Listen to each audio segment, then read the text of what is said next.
Looking at the Hebrew here. It says that Yahweh, 7,000 times the name for God, Adonai, the personal name of God. Yahweh, by oracle, speaks to adoni. Adoni, I want you to look it up very carefully. Go to the rabbi. If you can't read the Hebrew, read it.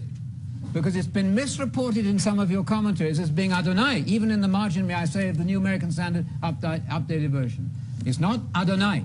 It's not Yahweh speaking to Adonai. That'd be God talking to God. The universe would collapse. Bible Answers with Dr. Al Garza.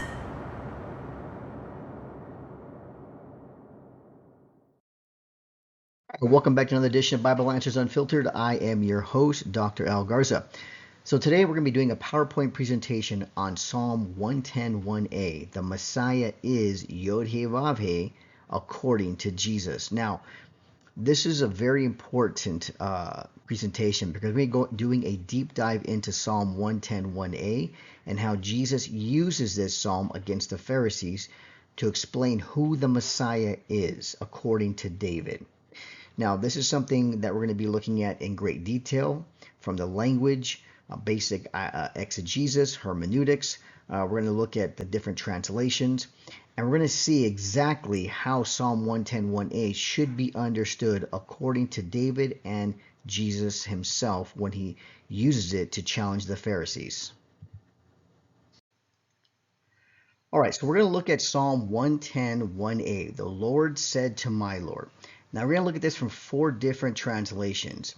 The Hebrew without the vowel pointings, the Hebrew with the points, the vowel pointings, you can see little dashes and dots there. We're going to look at this from the Aramaic Targum. Now the Targum is an interpretive translation. It's explaining what the verse means. So we're going to see how the Jews understood this from the Aramaic Targum perspective. We're going to look at the Peshitta, which is a Syriac Aramaic type of translation that comes after Jesus. We're going to look at this from the Old Testament and the New Testament Peshitta. We're also going to look at the Koine Greek New Testament and the Septuagint itself and see how they understood Psalm 110:1a to be interpreted. Now, this is important because Psalm 110:1 is the most cited verse in the New Testament. That means that of all the verses in the Old Testament, this passage, Psalm 110:1, is the most cited and referenced verse. We find it in the Gospels, we find it in the book of Acts, we find it in defense of Paul using it. All throughout the Old Testament, this is the most referenced and cited verse. That's important to identify who the Messiah is. Jesus used this against the Pharisees on who the Messiah is, which we're going to see how this should be understood from these languages.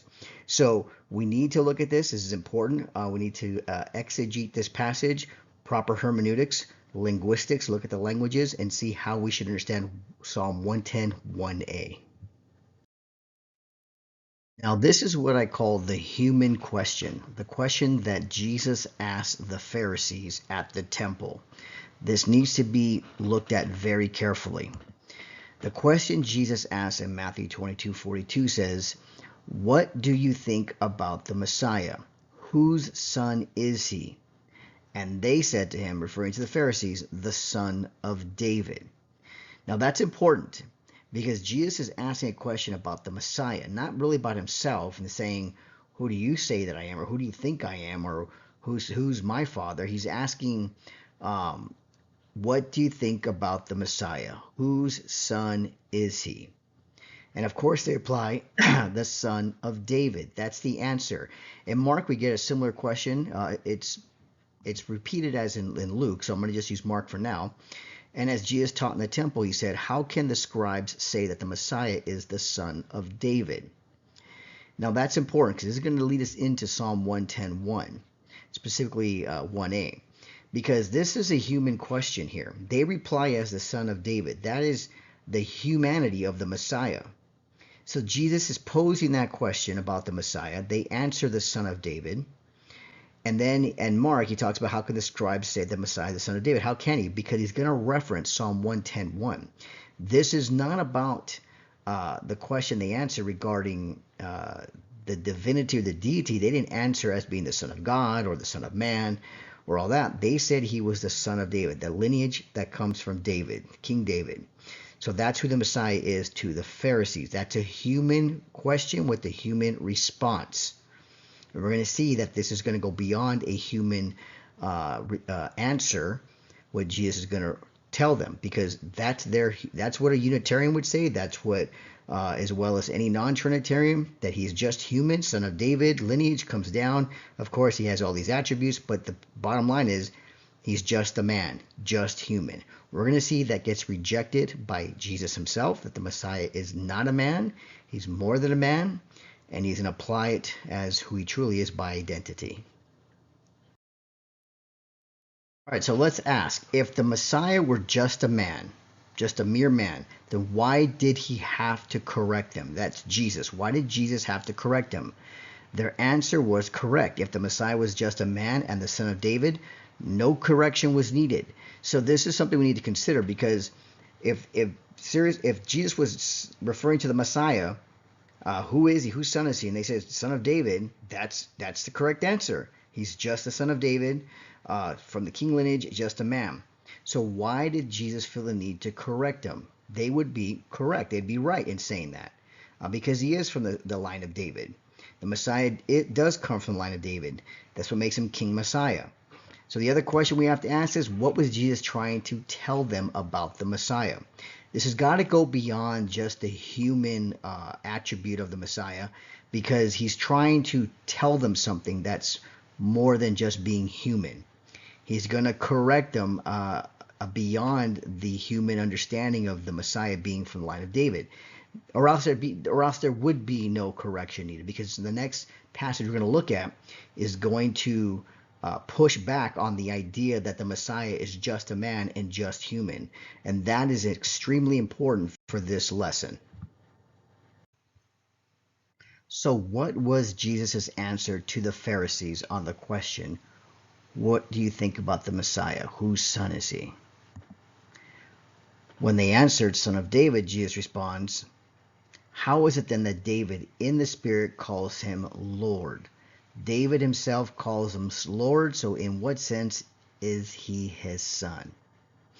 That's important, because now this goes beyond just the son of David in a human perspective, because in the Spirit, which is important, it's not just David, it's David in the Spirit calls him Lord. Not my Lord, not the way we're going to look at it as far as how the Hebrew says or the Greek says, but says calls him Lord. David calls him Lord, so in what sense is he his son? Now, we look at the Greek word for Lord there, kurion.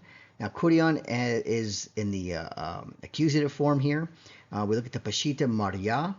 We're going to see how these two responses for Lord, Maria and kurion, is going to be applied in Psalms as for the divine name. It's not used for adoni or my Lord or different lesser human form, master or Lord. This is a divine title in Psalms as well as Maria, only used for the Tetragrammaton. And of course, I'm using more modern Greek kurion than the Arabian Greek, so bear with me here, and I'd like to bounce back and forth. But this is what we're going to look at within these two, and we're going to look at the Hebrew, and we're going to look at the Targum, and we're going to see as well how it's understood there. But this is the first part. The Greek and the Peshitta here reflect the divine name, not a lesser human Lord or Master, as we're going to see. Now, once Jesus says that David in the Spirit calls him Lord, he then quotes Psalm 110:1 as Yahweh said to my Lord, or Yehovah said to my Lord. Now, we're going to look at the different translations, of course. Now, there is more where Jesus does go on to say, sit at my right hand until I make the enemies thy footstool, but we're going to stop right here because we're going to get to that in verse 5 later. But here it's the Tetragrammaton said to my Lord. And we need to look at these translations. The Hebrew Masoretic text, which is to my Lord, ladoni, which is usually reserved for a human king or master or lord. Then we're going to look at the Greek, to my Lord, to kirioumu, which is again to my Lord. We're also going to look at the Peshitta, to my Lord, lamari. Lamari is another word for the Peshitta in the Aramaic Syriac version. And of course, the Targum, Yahweh said to his memra, his word.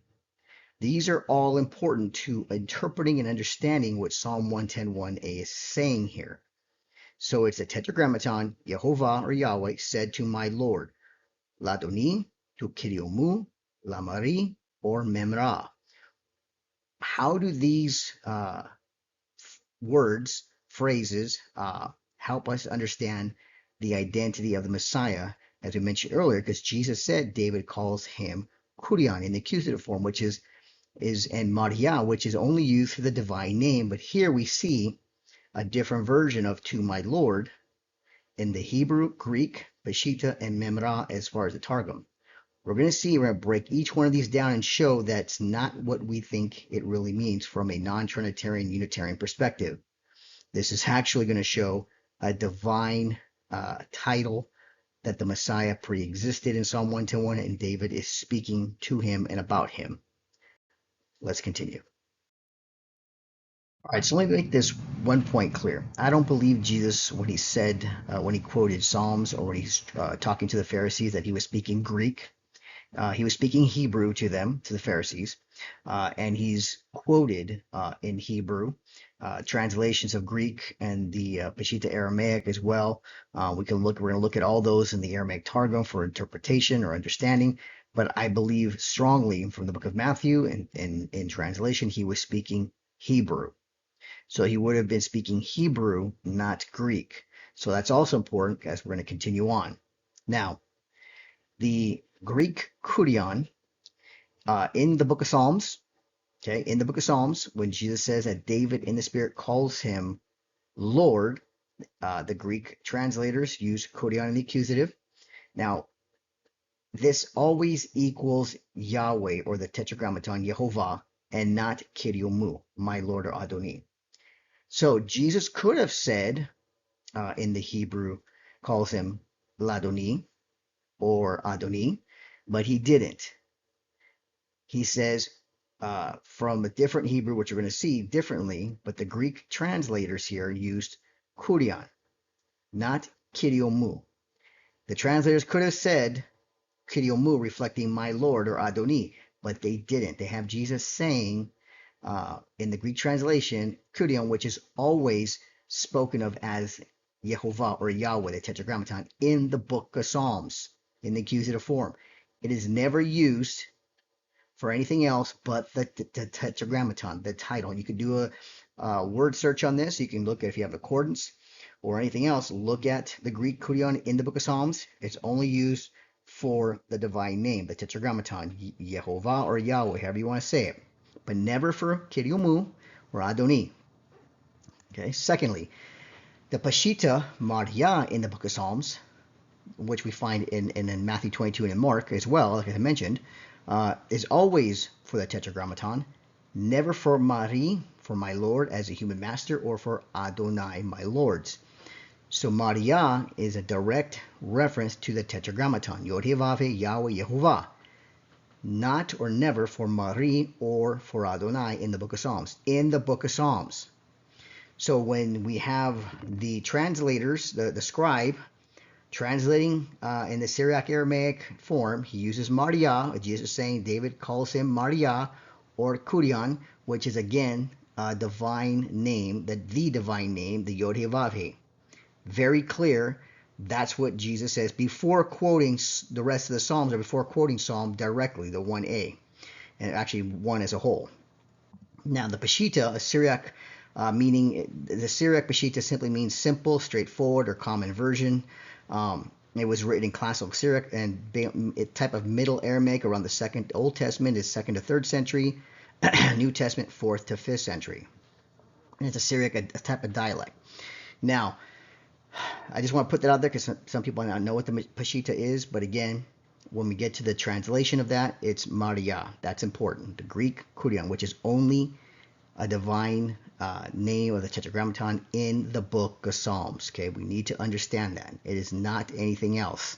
Not used for, like I said, the translator could have put that Jesus was saying in the Spirit, David said, Kiriomu, my Lord. How can, no, that's not what he said. He uses the equivalents in the Greek and the Peshitta of the divine name, the Tetragrammaton. Okay, that's what we need to understand first and foremost. All right, so moving forward here, I want to touch on something here. Now, in the book of Psalms, in the 150 Psalms, we find different versions of what is translated as Lord, either the Tetragrammaton, YHVH, or even Adonai. We have Kurion, Kurios, Kuri, Kurio, and then of course Kiriou. Now these versions all reflect either the Tetragrammaton or Adonai. Again, Kurion is never looked at as Kiriomu, my Lord, or Adoni in the book of Psalms. So we understand that, because when we see the different variations, the nominative, the dative case, the vocative, the accusative, these only apply to either divine name or Adonai, in some cases both. So we need to understand that, because moving forward we're going to see that this is more of a reflection of what Jesus was saying that David said in the Spirit. And then of course says it again that David calls him Kurion, the Tetragrammaton. This is important. So I just want to touch on this real briefly, that we're going to see this in the entire book of Psalms. This is how it looks. You're not going to find Adoni and used in any of these cases or any of these forms in the book of Psalms. Now, moving past the Greek for what is Lord in the book of Psalms, we come to Arya in the Peshitta. Now, this always equals YHVH, Yahweh, Yehovah. Never and not Mari for lords or Adonai, or as a human lord or Adoni, any of those things. It's always used for the Tetragrammaton. So when we look at the book of Psalms as a whole, all 150, and we look at the divine name, Yahweh or Yehovah, we find Maria every time. Nowhere does it ever have Mari, substitute, for either Adoni or Adonai.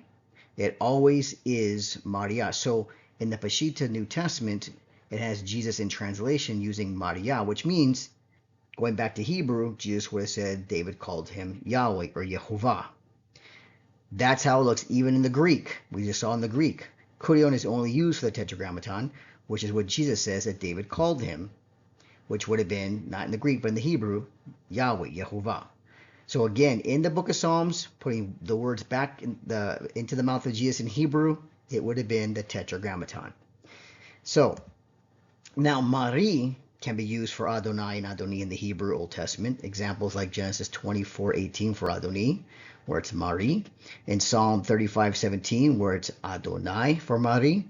So Mari and Adonai is, and now I gotta say this real quick, Mari as Adoni is not found in the book of Psalms outside of Psalm 110:1, of course, as written with the vowel pointings, Adoni. Now, that's important, because for Adonai it is found about over 50 times and is always Mari. So the one place in the entire 150 Psalms, Mari and Adoni are joined because of the Hebrew Adoni with the little vowel pointings, which we're going to talk about.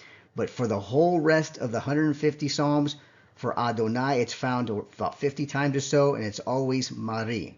Understand that. That's important, because we're going to look at the data for this soon, because this tells you something is wrong here. So we have Mari for Adonai all throughout the 150 Psalms, but for Adoni, in Psalm 110:1a, it's Mari, but the only place ever that Adoni is used. Okay? We need to understand that, because we're going to see that this poses a question on why. All right, let's take a look at the Hebrew here for my Lord. There's two ways we can say my Lord. Typically, we can say Adonai, which is my Lord's, or we can say Adoni, my Lord, singular in Hebrew with those 4 Hebrew letters there, Aleph, Dot, Nun, Yod. Without the vowel pointings, it can be either Adonai or Adoni. Adonai is only applied for God and God alone. It's a way of representing the Tetragrammaton, YHVH, Yehovah, Yahweh. So if I didn't want to say that, I would say Adonai, which is a plural form, which means literally my lords. The singular form, Adoni, is only used for humans, for men, for kings, for masters. That's it. So without the vowel pointings, which I'm going to show you, it can go either way. It's based on context and what's being said. Now, Adonai has, in that highlighted yellow, the T shape. It's called the kamatz in Hebrew. and it's under the second to last Hebrew letter there, the nun. It looks like a capital T. That's Adonai. So when you see that little T shape, you're saying Adonai. It's called a kamatz. Now, for adoni, we put a little dot there under the nun. It's a hirik, and it's a little dot. It represents the singular, my Lord, for human or kings alone. Adoni is never used for God, never used for tetragrammaton. Adonai is, and Adonai is never used for humans, kings, or lords. It's always used for God as in replacement, typically with the tetragrammaton. Now in the Septuagint, you might have Adonai being replaced with Elohim, Ha-theos, in the Greek. But typically, again, Adonai in the Hebrew is always used for God, the tetragrammaton, and Adoni is always used for earthly men and kings, never the reverse, okay? Never the reverse. And we're going to look at the data for this, because like we said before, out of 150 Psalms, Adonai is used about 50 times a certain way.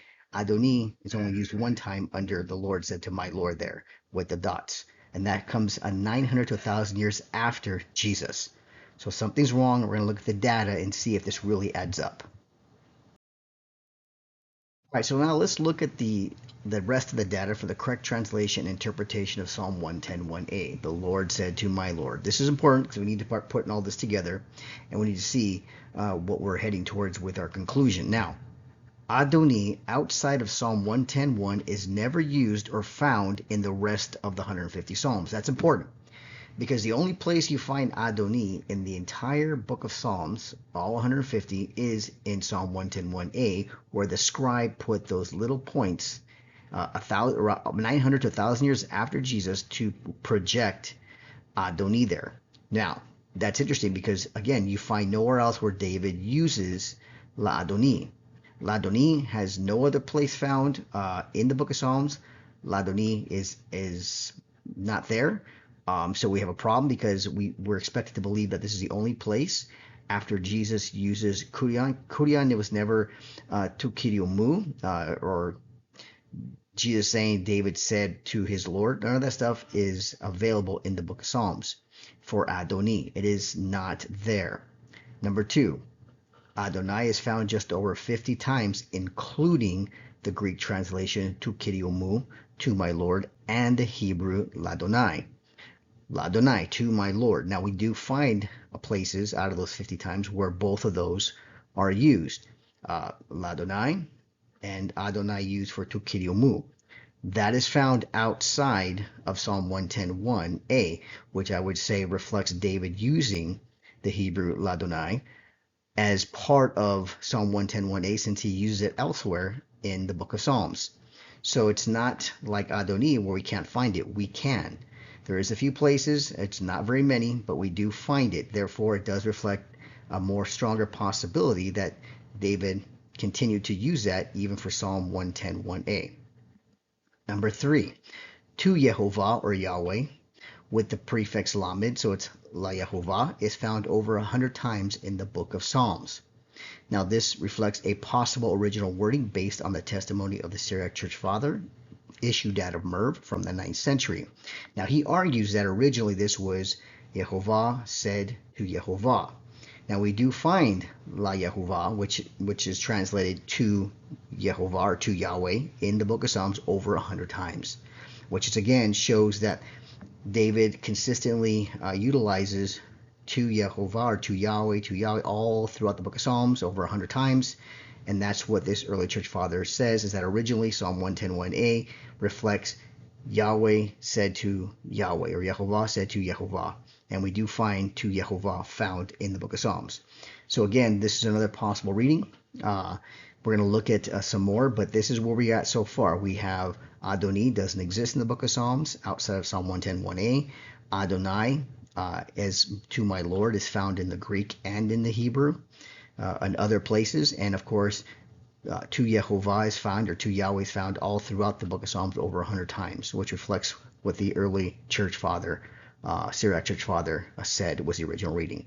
So this is a strong case so far that we need to look at for the translation and interpretation.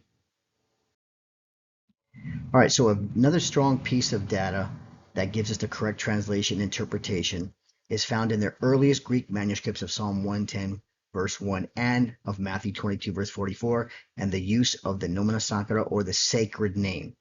Now that means that whenever you found or came across the sacred name, either Yahweh or Yehovah, how you want to say it, or Adonai, or God, Elohim in its context as the God, they would abbreviate it. You would use the first letter and the last letter, and that's it. As you can see, that looks like a KC here. KC, the Kappa Sigma, and of course the KW, what it looks like KW is for the Kappa Omega. Those are abbreviated to represent divine names as either Yahweh or Adonai. Now this is what we find in the earliest Greek manuscripts. This is important because adoni is never given the Nomina Sacra, the sacred name abbreviation, in the Septuagint. Never, as I point out here. So adoni is never given that, and both names as divine titles here in the oldest manuscripts, as we can see here, one of them, we see the KC looking like KC, Kappa Sigma, and Kappa Omega. These are abbreviated to show that these are divine titles that could only mean either Yahweh or Yehovah or Adonai. And again, we find those two in the Greek fitting perfectly to Kyriou for Adonai, as well as La Adonai, as well as La Yehovah to Yahweh. Again, this fits perfectly within the book of Psalms consistently throughout, finding these. When you don't find Adoni, there's no sacred name or abbreviation for Adoni, since it's only reflected for an earthly human king or Lord. So again, this is another strong piece of evidence to show that David really intended with the Hebrew to say either Yahweh said to Yahweh, or Yehovah, however you want to say it, or Yahweh said to Adonai. Again, we find examples other places in the book of Psalms of using Kyriou for Adonai, as well as La Adonai as to my Lord. So again, Adoni does not fit in this context, and it's not found anywhere else, even with the sacred name. All right, and the other place we mentioned within Matthew 22, verse 43, as we did earlier, this reflects the Greek, again, the Nomina Sacra, the sacred name for Yehovah or Yahweh. Then how does David in the Spirit call him Lord, Kurion? This is the abbreviation where we find the two letters, the Kappa Nu, abbreviated, as we see here, underlined, in the earliest Greek manuscripts of Matthew 22, verse 43, showing that this is a divine name. And as we saw earlier, the only divine name in the book of Psalms that has those two letters is, in the accusative form, is Yod-Heh-Vav-Heh, Yahweh, Yehovah, the divine name, the Tetragrammaton. Nothing else is used for it that way. So this is why we say, if we were to translate back what Jesus really said here from the Greek into Hebrew, it would have to be the divine name, the Tetragrammaton. That is the only conclusion we can come to based on the evidence of the manuscripts and the usage within the book of Psalms for Kurion in the entirety of the book of Psalms of the 150. So again, this is another strong piece of evidence that it cannot be refuted. You cannot substitute Adoni in here, or Adonai. This is something that Jesus was referring to when he quoted and said that David says in the Spirit, calls the Messiah Yahweh, Yehovah, the Tetragrammaton. All right, so number 6, from the Targum, from the Aramaic Targum, which again is an interpretation or an explanation of the Hebrew of Psalm 110, 1a. Yehovah or Yahweh said to his Memra, sit at my right hand. Then in verse 5, the divine presence of Yahweh is at your right hand. I included verse 5 here, and we're going to look at it in the other languages, but because here the beginning is Yahweh or Yehovah said to his Memra, to his word, sit at my right hand. Now this is reflective again of John 1:1, the word that became flesh. All those things we're going to show again later, reflecting back to the New Testament as Jesus as the Word. So again, but sit at my right hand. Then in verse 5 of Psalm 110, the divine presence, now in the Hebrew it's Adonai, but here it's the divine presence of Yahweh is at your right hand. That is the Aramaic Targum, and we are going to cross-reference this with 1 Kings 8, verse 27, because the divine presence is also mentioned there in the place where we talk about Yahweh and Adonai. So again, Another, this is an explanation, a Jewish source explanation explaining Psalm 110:1, saying that that Yahweh or Yehovah is speaking to his word, and he's telling him to sit at my right hand, and it's the divine presence of Yahweh that is at the right hand. All right, so this is what we understand now. Again, in verse 5 in the Hebrew, we'll see it's Adonai is at his right hand. But again, in the Targum, it actually reflects a divine name. But again, this is how we understand from the Jewish interpretation, the Jewish explanation and meaning of Psalm 110:1 and verse 5. All right, so now let's look at Psalm 110, verse 5, which affirms the divine name of Yahweh or Yehovah or Adonai in verse 1 by using the Greek Nomina Sacra, or the sacred name, or Adonai in the Hebrew and Yehovah in the Aramaic Targum. The Lord is at your right hand. That's how it reads. We see it here in the Greek. We have the Nomina Sacra with Greek, Hebrew, Aramaic. The KC, again, kurios, is there. This tells you that it's a divine name or title. Now, this is the same kurios that we found in verse 1 for the Tetragrammaton, YHVH, Yahweh. And then, of course, in the Hebrew, it's Adonai. Now, so some suggestions that Adonai replaced originally the Tetragrammaton. Possible. Ginsburg has some suggestions on that, but it's still Adonai, a divine title, only given to God himself, to Yahweh, to Yehovah. So we have the sacred name abbreviation. We have Adonai in the Hebrew, who is at the right hand, is at your right hand, referring back to verse 1.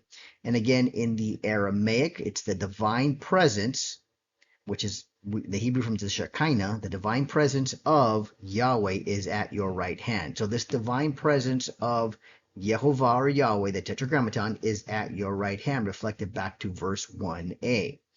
Or actually back to verse 1, where it continues that the Lord said to my Lord, sit at my right hand. So again, this is other evidence of proof in verse 5 that verse 1a should be either my Lord is Adonai, the Tetragrammaton, it's reflective in the Greek, in the Peshitta, and other places in the book of Psalms where we find those titles being applied in other places, but never Adoni anywhere else. Again, 900 to 1,000 years later, this was put in to reflect Adoni. But again, this is more evidence to show that it should be the divine name or Adonai. All right, so now why Adoni? Why did the Jewish scribes 900 to 1,000 years after Jesus put the pointings, those little dots and dashes there to reflect Adoni? Well, the scribe 900 years or so after Jesus was following Jewish tradition. Jewish tradition said that Psalm 110:1 was about Abraham or David, a human master. They did not originally affirm the Messiah in Psalm 110:1. This is confirmed in their Talmud, that the earliest understanding of Psalm 110:1 by Rabbi Akiva and others was that this was speaking of Abraham or David, not the Messiah. The Messiah came in later, where it was reflecting both maybe Abraham and the Messiah or David and the Messiah. But early Jewish interpretation was that this was speaking of Abraham or David. That's why they put Adoni. And again, Adoni is not found anywhere else in the entire 150 Psalms. You take away those vowel pointings and you're left with Adonai, which fits better with the whole of the book of Psalms, as well as the divine name, the Tetragrammaton, Yahweh or Yehovah. So Adoni was based on Jewish tradition. That was not about the Messiah. So if you reject that, if you say, I don't believe that it's about Abraham or David, I believe it's about Jesus the Messiah, then you cannot hold to Adoni, because Adoni was put there for that very purpose, to say Abraham, David, or even Hezekiah. To reflect back to what Jesus said, it was the Tetragrammaton, it is Adonai, and it's reflecting that understanding within Psalm 110:1a, as well as in verse 5. So again, reject Jewish tradition, you're only left with Adonai, not Adoni. Right. So what do we know about Psalm 110:1 so far? Well, we know that Jesus affirms the Messiah is Yehovah or Yahweh, and not just a man. We already saw that he addresses that David calls the Messiah Kurion, in the accusative, which is only used for Yahweh in the book of Psalms. The entire book of Psalms, it's only used for the divine name. So Jesus affirms this twice in both Matthew, Mark, and in Luke when dealing with the Pharisees at the temple. Now, All three languages, Greek, Hebrew, Aramaic, also affirm the Messiah is Yahweh or Yehovah, Adonai, in Psalm 110:1, as we saw breaking down the sacred name, the Nomina Sacra in the Greek, the Hebrew, understanding without the vowel pointings, and of course the Aramaic Targum and Peshitta reflect the divine name. We don't find adoni anywhere there, so it's reflecting of those either the Tetragrammaton or Adonai. And again, Jesus was speaking Hebrew, so even though the translations put kurion there, for it would have been either the Tetragrammaton or even Adonai. But typically in the Book of Psalms, that accusative form is only used for Yahweh or Yehovah, which Jesus would have said in regards to what David calls the Messiah, Lord, or Kurion, or again, Yahweh Yehovah. Number 3, an early Syriac church father affirms that Psalm 110:1 originally read either Yod He Vave, the Yahweh Yehovah, and was changed to Adonai. That's his view in his commentary on Matthew on those verses. He reflects that it was originally Yahweh said to Yahweh. Now we do find La Yehovah to Yehovah all throughout the book of Psalms over 100 times, so it is possible. And then he reflects that they put Adonai above the divine name so that the Jewish scribes, when they come across the Tetragrammaton, they don't say it out loud and they'll say Adonai, but then eventually Adonai replaced it and then later became Adoni based on Jewish tradition. So again, early church father, all three languages, the Greek sacred name, the Hebrew, the Aramaic, and Jesus affirming these things so far tells us that it is not Adoni. Number 4, nowhere in the book of Psalms do we find Adoni outside of Psalms 110:1. Only Yahweh, Yehovah, and Adonai. That is it. We only find, when we compare the rest of the 150 Psalms, Adoni is absent, or even Ladoni. We find Ladonai. We find in the Greek to Kyrios mu for Adonai, and of course we find La Yehovah to Yehovah, which would fit perfectly with Psalm 110:1a. So again, all the other passages in the book of Psalms reflect either the divine name or Adonai, never Adoni. Number 5. Finally, the Jewish scribes added the vowel points to read Adoni because of Jewish tradition. We just talked about that. They believed Abraham, David, or even Hezekiah was what the subject was for Psalm 110:1. Now, again, that doesn't fit. It doesn't fit the rest of the entire book of Psalms, 150. It doesn't reflect what Jesus said about the Messiah, confirming that the Messiah was called Lord in the Greek, Hebrew, and in the Aramaic, Maria, the divine name, Yehovah or Yahweh, and of course, kurion, the accusative form only found for the Tetragrammaton in the entire book of Psalms. So again, Jewish tradition cannot be affirmed of Abraham, David, or Hezekiah, and if it's rejected, we're only left with Adonai or the Tetragrammaton.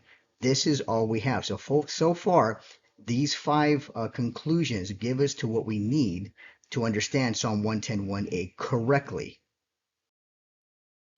All right, so now let's talk about other verses to confirm what we call the Incarnation. Yahweh God has come in the flesh. Now, this is important because we're going to go over a couple of passages or a few passages in the New Testament as well as in the Old Testament to show why Psalm 110:1a should be read as Jesus said, as the Tetragrammaton or even Adonai. Now, starting with John 1:1, verse 1 through 14, in the beginning was the Word, and I have here the Word was with or next to God. Now, and the Word was God, the ending, and He was with God in the beginning. Verses 2 and 3, you can look at that, and the Word became flesh on verse 14. Now, this is important because this is not wisdom literature. As my other PowerPoint on John 1:1 clarified, that John is speaking of the Memra in the Targum, which is an explanation or interpretation of the book of Hebrew, or from the Hebrew Bible, Genesis to Torah, all the way down about the Memra, who is literally called Yahweh and God, and replaced that name Memra with those names and titles. So this is not wisdom literature. So the Word was next to God, the Word was God, and He was with God in the beginning, and the Word became flesh. This is the Incarnation. But also we have Philippians 2, verses 6 through 8 by Paul himself, who clarifies that Messiah Jesus was existing in the form of God, taking the form of a servant and being found in fashion as a human. Literal Greek translation from right there, and even from the Hebrew. So we see that Jesus was existing.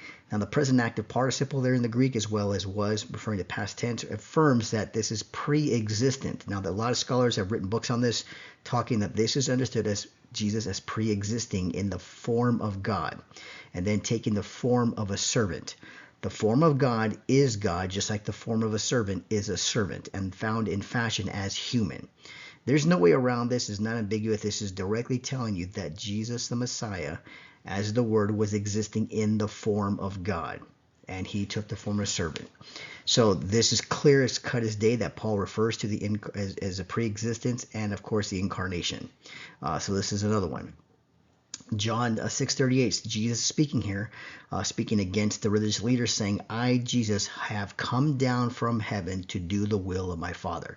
This is not metaphorical or anything else. This is Jesus saying, I have come down from heaven to do the will of my Father. Again, a clear-cut statement of where Jesus was prior to coming down. He was with God, as well as next to him, and was God, the second person, the Word.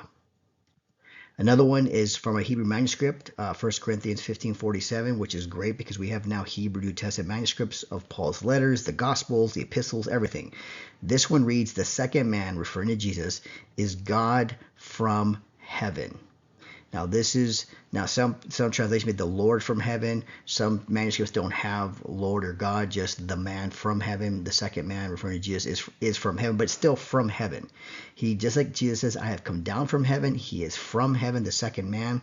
This is why Jesus can be called man all throughout the Gospels, because he existed as God. He took the form of a servant and became a man and humbled himself up until the death of the cross. So he is a man.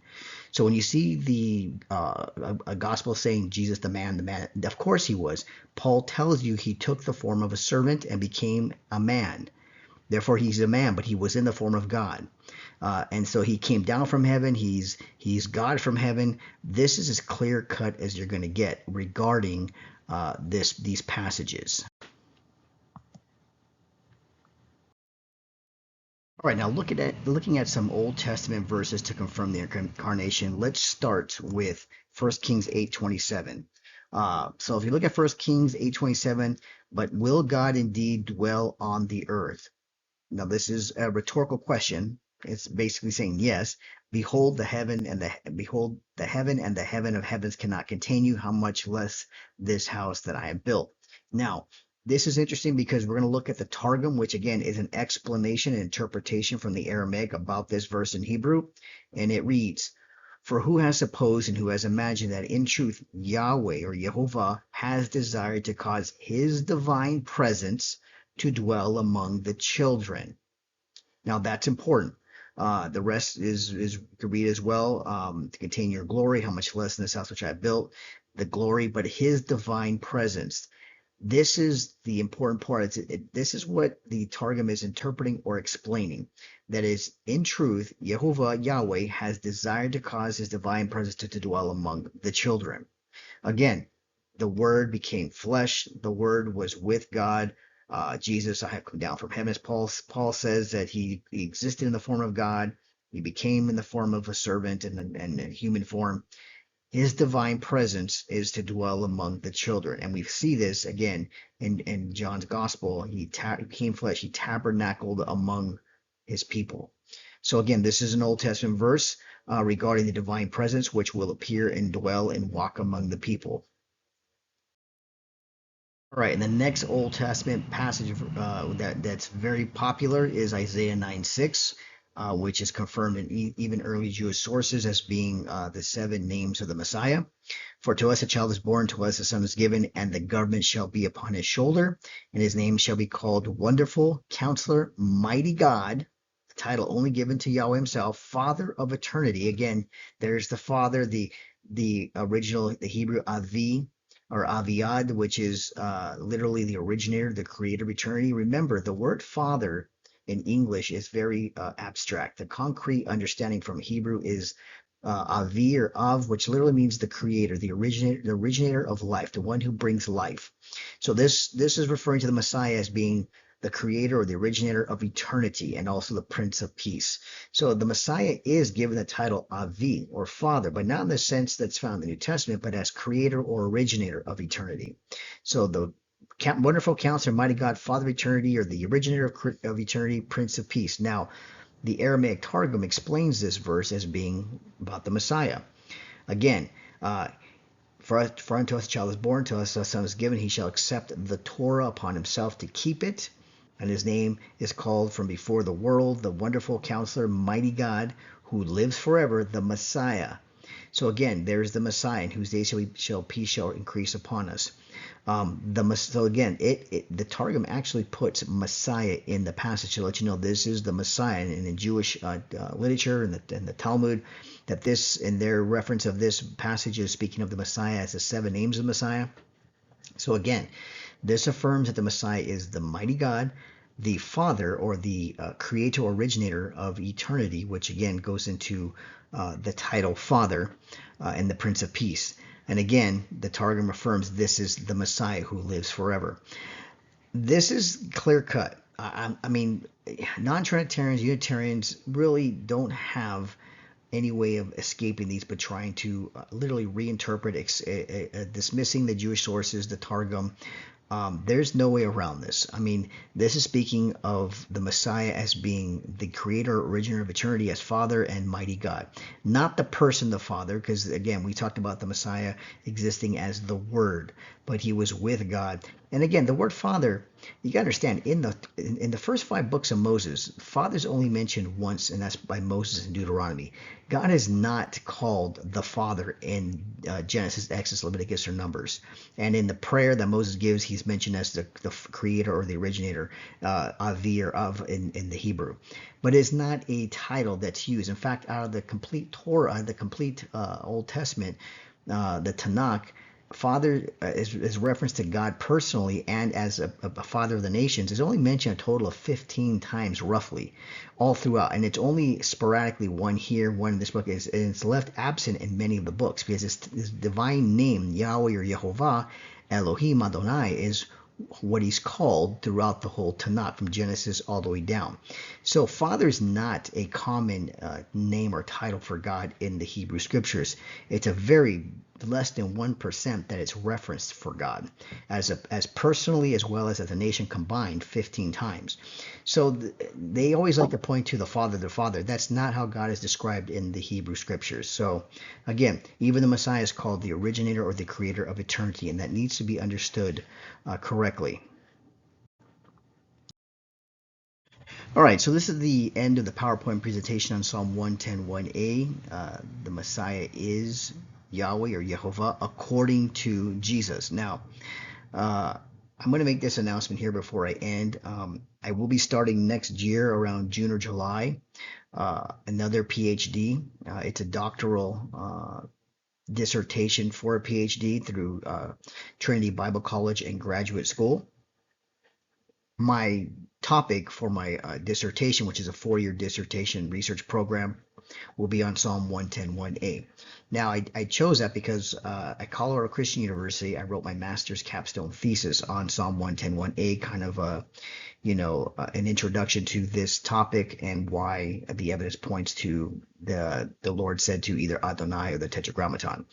But I'm going to go into this other PhD program for publication to dive deep for 4 years on this topic as well, and give it ready for publication through the university. But it is a doctoral dissertation PhD program that I will be attending next year, like I said, around June or July. Now, again, this is not going to affect my other work. I'm still doing the Hebrew New Testament translation. I'm in the book of Acts. So I'm still working through that. And I am still have other people that are helping me with that, but that's still in the works. But when I start my PhD program, it's going to take a lot more of my time. We just don't have the funding for the Hebrew New Testament manuscripts to complete it fast enough, but we are hoping to finish it before I start my program, at least the book of Acts and Luke, before that time. So that's what we're doing now, and then we'll just do revisions on it from that point on. But like I said, next year, another PhD, it'll be my last one. I'll be done with school after that and going back again. But I did finish my second master's on this topic.